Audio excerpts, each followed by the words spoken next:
الحمد لله الحمد لله رب العالمين والعاقبة للمتقين والصلاة والسلام على أشرف الأنبياء والمرسلين وعلى آله وأصحابه أجمعين. أما بعد، فأعوذ بالله من الشيطان الرجيم. بسم الله الرحمن الرحيم. ألف لام ميم ذلك الكتاب لا ريب فيه. صدق الله المولانا العظيم وبلغنا رسوله النبي الكريم ونحن على ذلك لمن الشاهدين والشاكرين والحمد لله رب العالمين. میرے کریم آقا صلی اللہ تعالی علیہ وسلم کے پیارے دیوانوں، میں نے ابھی جس آیت کریمہ کی تلاوت کرنے کا شرف حاصل کیا ہے، اس کا معنی مطلب سمجھانے سے پہلے ہم آقا نامدار، مکی مدینے کے تاجدار، دونوں عالم کے مالک و مختار یعنی جناب احمد مجتبی محمد مصطفیٰ صلی اللہ تعالی علیہ وسلم کی بارگاہ بے کس پناہ میں ایک بار درود و سلام کا نذرانہ پیش کریں. پڑھے باواز بلند: اللہم صلی علی سیدنا و مولانا محمد معدن الجود والکرم وآلہ وبارک وسلم صلاۃ و سلام علیک یا رسول اللہ صلی اللہ تعالی علیہ وسلم. ہے قول محمد قول خدا فرمان نہ بدلا جائے گا، ہے قول محمد قول خدا فرمان نہ بدلا جائے گا، بدلے گا زمانہ لاکھ مگر قرآن نہ بدلا جائے گا. میرے کریم آقا صلی اللہ تعالی علیہ وسلم کے پیارے دیوانوں، میں نے ابھی جس آیت کریمہ کی تلاوت کرنے کا شرف حاصل کیا ہے، یہ بہت مشہور و معروف آیت کریمہ ہے.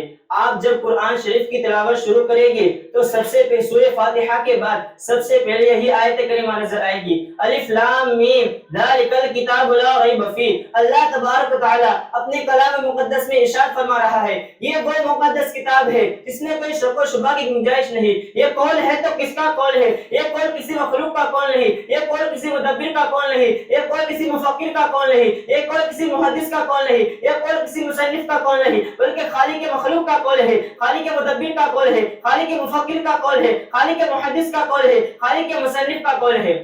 زمین اپنی جگہ سے ہل سکتی ہے، آسمان اپنی جگہ سے ڈل سکتا ہے، شمس و قمر اور بدل سکتے ہیں، ہوا کی دنیا میں ڈوب سکتی ہے، لیکن اللہ کے کلام میں کوئی تبدیلی نہیں. اللہ کا قول بدلا نہیں جا سکتا، اللہ کی بات ٹالی نہیں جا سکتی. لا تبدیل لکلمات اللہ، اللہ کے کلام میں کوئی تبدیلی نہیں. خالق کائنات کا فرمان حق ہے، ساری دنیا مٹ سکتی ہے، ساری دنیا کا وجود بدل سکتا ہے، لیکن خدا کا فرمان بدلا نہیں جا سکتا. میرے کریم آقا صلی اللہ تعالی علیہ وسلم کے پیارے دیوانوں، خالق کائنات خود ارشاد فرما رہا ہے: لا ریب فیہ، یعنی یہ وہ مقدس کتاب ہے جس میں کوئی شک نہیں، یہ وہ مقدس کتاب ہے جس میں کوئی شبہ نہیں، یہ وہ مقدس کتاب ہے جو شک و شبہ کی گنجائش سے پاک ہے.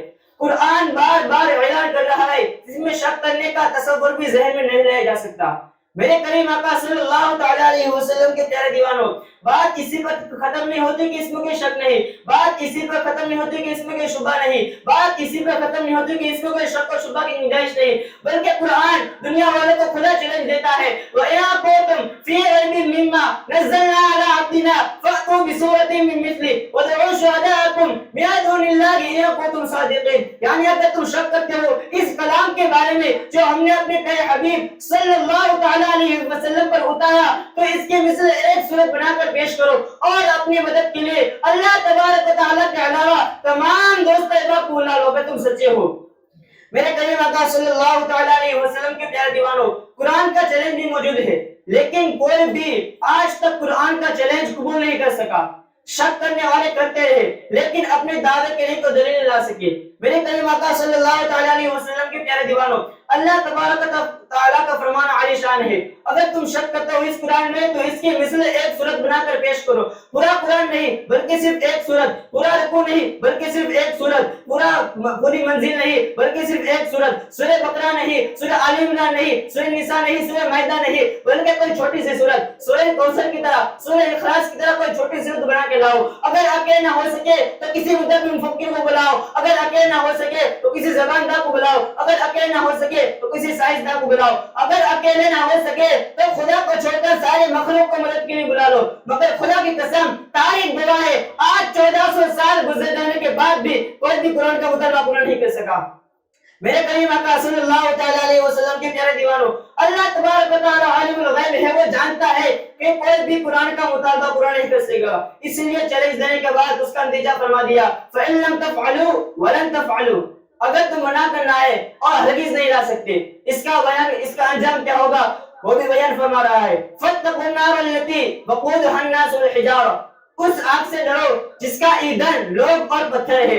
آخر میں رب تبارک و تعالیٰ نے بھی فرما دیا کہ جو شخص قرآن مجید میں شک کرے گا وہ کافر و مشرک ہوگا۔ اعدت للکافرین، دردناک عذاب کافروں کے لیے تیار کیا گیا ہے۔ میرے کریم آقا صلی اللہ تعالیٰ علیہ وسلم کے پیارے دیوانوں، قرآن کا چیلنج خانہ کعبہ میں لٹکا دیا گیا۔ تاریخ گواہ ہے کہ 3 روز تک قرآن کا چیلنج لٹکا رہا۔ عرب کے بڑے بڑے مدبر مفکر آئے اور اعلان پڑھنے کے بعد سر جھکا کر چلے گئے۔ عرب کے بڑے بڑے بلغاء اور فصحاء آئے اور اعلان پڑھنے کے بعد ان کی فصاحت و بلاغت نے گھٹنے ٹیک دیے۔ عرب کے وہ باشندے جن کو اپنی عربی زبان پر فخر تھا، ناز تھا، اپنے آپ کو عربی اور ساری دنیا کو عجمی یعنی گونگے کہتے تھے، جب یہ اعلان سنا تو اپنی زبان داری کا غرور خاک میں مل گیا۔ سارے عرب کے لوگ ایک سورت تو دور ایک آیت بھی بنا کر پیش نہ کر سکے۔ عرب کا ایک مشہور بلیغ اللسان اور فصیح البیان زبادہ شخص نے ایک سورت بنانے کی کوشش کی۔ اللہ تبارک و تعالیٰ سورہ قاریہ میں قیامت کے بارے میں ارشاد فرما رہا ہے، القاریہ ما القاریہ وما ادراک ما القاریہ، القاریہ دل دہلانے والی، ما القاریہ کیا دل دہلانے والی، وما ادراک ما القاریہ تو نے کیا جانا کیا ہے دل دہلانے والی۔ میرے کریم آقا صلی اللہ تعالیٰ علیہ وسلم کے پیارے دیوانوں، آج تک کوئی شخص یہ نہیں بتا سکا کہ قیامت کے دن کتنی خوفدار آواز ہوگی جس سے دل دہل جائے گا، چاہے وہ انسان عرب کا ہو یا کسی بھی ملک کا۔ اسی لیے جب تک قیامت نہیں آتی کوئی کیسے بتا سکتا۔ میرے کریم آقا صلی اللہ تعالیٰ علیہ وسلم کے پیارے دیوانوں، عرب کا وہ زباندار شخص اسی صورت کے لہجے میں بنانے کی کوشش کی۔ سرزمین عرب میں ہاتھی نہیں ہوتا، عربی زبان میں ہاتھی کو فیل کہتے ہیں۔ وہ شخص یوں لکھتا ہے، الفیل ملفیل وما ادراک ملفیل، ہاتھی کیا ہاتھی تو نے کیا جانا کیا یہ ہاتھی۔ اہل عرب اس کا مذاق اڑانے لگے کہ تم نہیں جانتے کہ ہاتھی کیا ہے، لیکن پاکستان والا جانتا ہے ہاتھی کیا ہے، امریکہ والا جانتا ہے ہاتھی کیا ہے، افریقہ والا جانتا ہے ہاتھی کیا ہے، لندن والا جانتا ہے ہاتھی کیا ہے، چین والا جانتا ہے ہاتھی کیا ہے، جاپان والا جانتا ہے ہاتھی کیا ہے۔ ارے ہندوستان کا بچہ جانتا ہے کہ ہاتھی کیا ہے۔ ارے ہندوستان میں تو بعض قوم ایسی ہے جو ہاتھی کو جانتی نہیں بلکہ پوچھتی بھی ہے۔ اسی طرح اس بلغ اللسان کی کوشش پانی کی بلبلی کی طرح فنا ہوتی نظر آئی اور وہ ایک آیت بنانے سے بھی عاجز اور قاصر نظر آتا رہا۔ میرے کریم آقا صلی اللہ تعالیٰ علیہ وسلم کے پیارے دیوانوں، آپ دنیا کا جائزہ لیجئے تو معلوم ہوگا کہ دنیا میں سب سے زیادہ پڑھی جانے والی کتاب قرآن مقدس ہے۔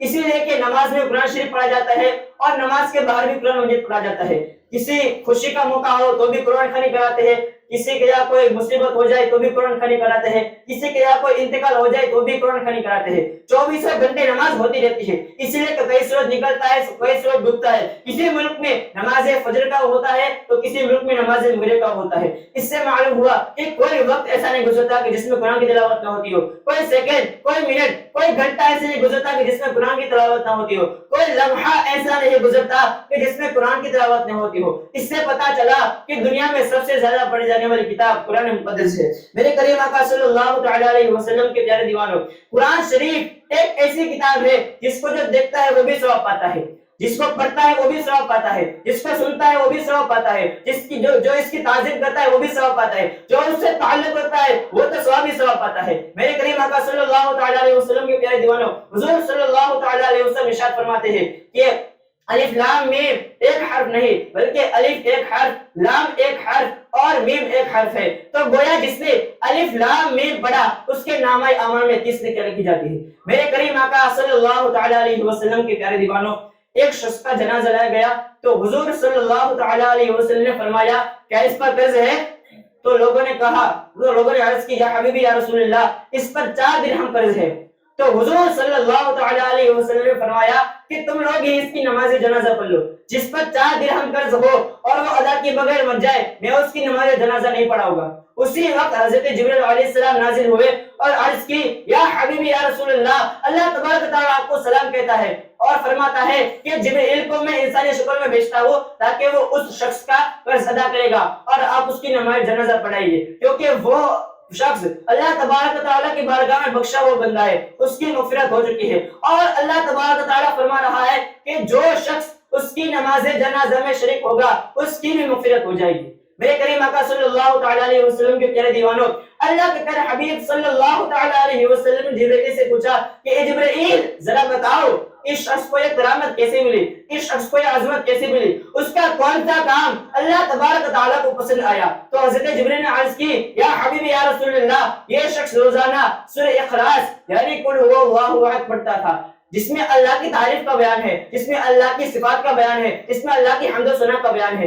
اسی کے سبب اس کو یہ مرتبہ ملا. میرے کریم آقا صلی اللہ تعالی علیہ وسلم کے پیارے دیوانوں, آج ہمارا حال ہے کہ طرح طرح کی بیہودہ باتیں رکھتے ہیں, اپنا وقت ضائع کرتے ہیں, اتنی بھی توفیق نہیں ملتی, ایک دوسرے کو گالی دیتے ہیں, اتنی بھی توفیق نہیں ملتی کہ قرآن کی تلاوت کرے. میرے کریم آقا صلی اللہ تعالی علیہ وسلم کے پیارے دیوانوں, اللہ تبارک و تعالیٰ کی بارگاہ میں دعا ہے کہ ہمیں قرآن مجید کی تلاوت کرنے, اس کی تعظیم کرنے, اس کی تعظیم کرنے اور اس کی تعلیم حاصل کرنے کی اور اس پر عمل کرنے کی توفیق عطا فرمائے. وما علینا الا البلاغ. السلام علیکم.